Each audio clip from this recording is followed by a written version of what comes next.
अस्सलामु अलैकुम वरहमतुल्लाहि वबरकातुह। अल्हम्दुलिल्लाह, अस्सलातु वस्सलामु अलैका या रसूलल्लाह, अस्सलातु वस्सलामु अलैका या हबीबल्लाह।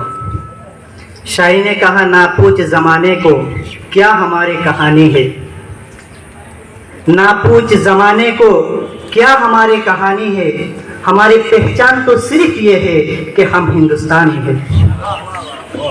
दाइस में तशरीफ फरमा उस्ताद मुहतरम जनाब सदर मुदर्रिस मीराबाई जामा इल्म फुरकान मदरसा दामत बरकातुहुम बारकल्लाहु फी हयातिही व सिहतिही।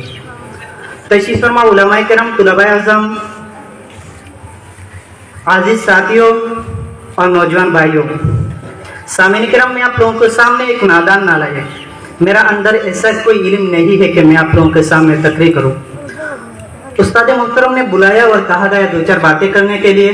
अगर अल्लाह तबारक व तआला तौफीक अता फरमाए तो दो चार बातों के अंदर मेरे तकरीर खत्म करेंगे इंशाअल्लाह।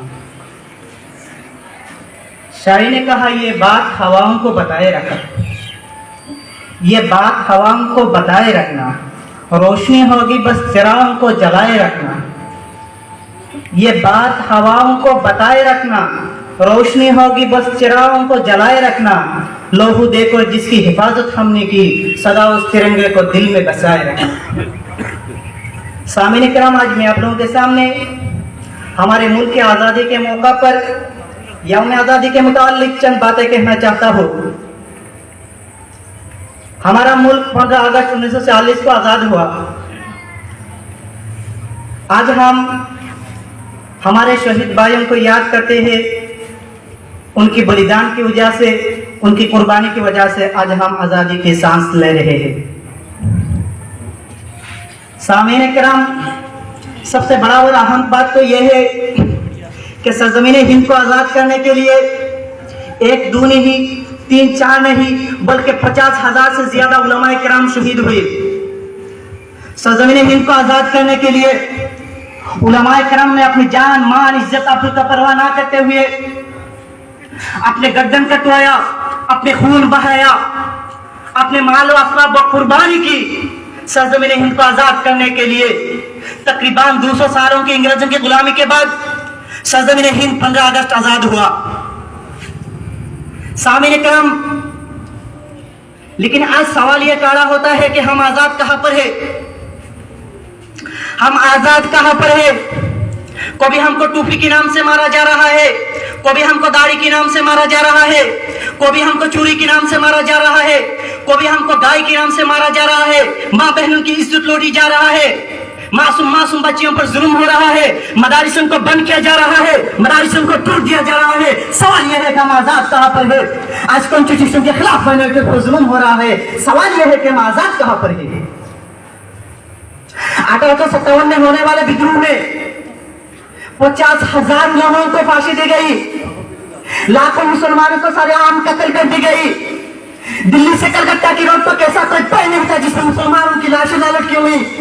लेकिन आज सवाल यह खड़ा हो रहा है कि हम आजाद कहां पर है। आज हम वतन परस्ती का सबूत मांगा जा रहा है। क्या हम कैसे वतन परस्ती का सबूत दूं? क्या किसी दीवाने की तरफ चीख कर चिल्ला कर तो मैं वतन परस्त हूं? क्या उसमें मुल्क मेरा मजाक नहीं उड़ाएंगे? अरे हमारे दिल में तो उतर कर देखो, सरजमीन हिंद की तकदीर है हम।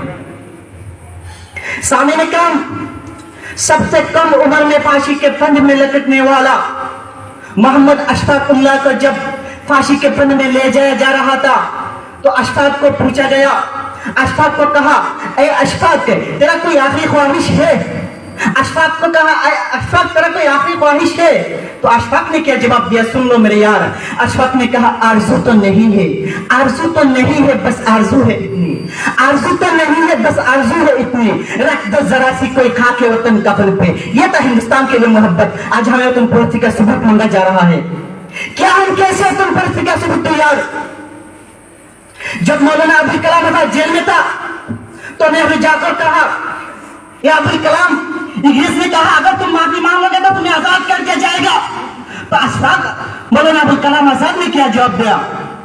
मौलाना अबुल कलाम ने आजाद ने कहा, उनसे माफी मांगने से बेहतर में कैद में रहना मेरे लिए अच्छा है। सामीन किराम, आज हमें वतन परस्ती का सबूत मांगा जा रहा है। जब ये लोग अंग्रेजों की गुलामी कर रहे थे तब हम अंग्रेजों के मुकाबला कर रहे थे, अपने खून के जरिया से, अपने माल के जरिया से, अपने गर्दन के जरिया से, अपने सीने के जरिए से। लेकिन आज हम खामोश है, खामोश है। हाँ खामोश है। खामोश क्यों नहीं? खामोश इसलिए है, कुरान करीम में कहा गया इन्नल्लाह मअस साबिरीन, अल्लाह सुब्हानहु व तआला सब्र करने वालों के साथ है, इसलिए खामोश है। कुरान करीम में कहा गया अमन के साथ रहने के लिए, कुरान करीम में सिखाया गया खामोशी रहने के लिए, कुरान करीम में कहा गया सब्र करने के लिए, कुरान करीम में कहा गया देश से मोहब्बत करने के लिए, इसलिए खामोश है। और हम खामोश इसलिए कि हम इस्लाम और मुसलमान पर चलते हैं। इस्लाम क्या है? इस्लाम किसी प्यासी को पानी पिलाने का नाम इस्लाम है, किसी मजदूर को गले लगाने का नाम इस्लाम है, किसी भूखे को रोटी खिलाने का नाम इस्लाम है, मिलजुल कर रहने का नाम इस्लाम है, नफरत की आग को प्यार से बुझाने का नाम इस्लाम है। और इसलिए हम खामोश है। लेकिन कहना चाहता हूं कि हमारी खामोशियों की हमारी मजबूरियां ना समझा जाए।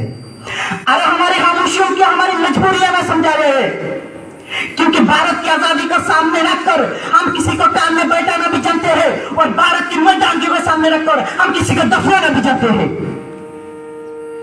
सामने क्या? लेकिन आज हमें वतन परस्ती का सबूत मांगा जा रहा है। कैसे वतन परस्ती का सबूत? सामने क्या? हमारा मुल्क आजाद वैसे नहीं हुई, सरजमीन हिंद को आजाद करने के लिए उलमा इकराम की कुर्बानी है।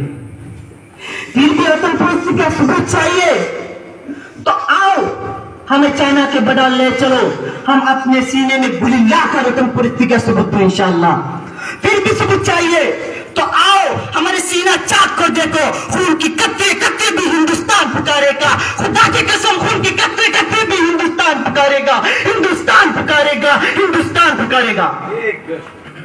सामने इकराम टाइम कम है, बात ज्यादा है, खत्म करना चाहता हूं लेकिन एक शायरी के जरिया से।